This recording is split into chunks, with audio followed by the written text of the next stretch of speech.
Des torrents violents emportant tout sur leur passage. Tout est en train de dévaler du bois. Tout descend dans le parc à cochons. Vers 18h hier soir, la vallée de l'Oudal était totalement inondée.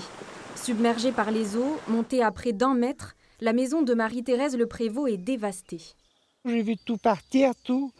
Et puis tout est rentré dans la maison. Ça a été un gros choc. Devant la maison, c'était un lac. Je suis rentrée dans la maison pour sortir ma mère de la maison, qui était coincée puisque les portes ne pouvaient plus du tout s'ouvrir. On a été obligé de la sortir par la fenêtre de la cuisine.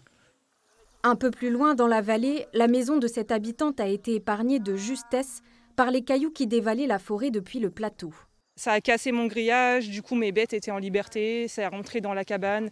J'avais 2 grosses rivières de chaque côté de ma maison et c'était le bruit surtout des énormes cailloux de je ne sais combien de kilos qui s'entrechoquaient entre eux.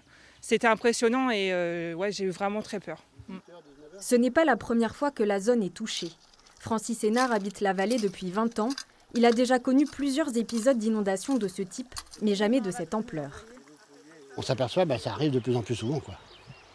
Alors c'est à cause de quoi? À cause des conditions climatiques ou avec tout ce qui se passe? Est-ce que c'est les constructions qui ont été faites dernièrement? Enfin bref, bon, c'est pas facile à gérer, quoi.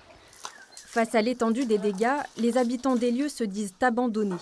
Inquiets, ils redoutent les conséquences que pourrait provoquer un prochain violent orage.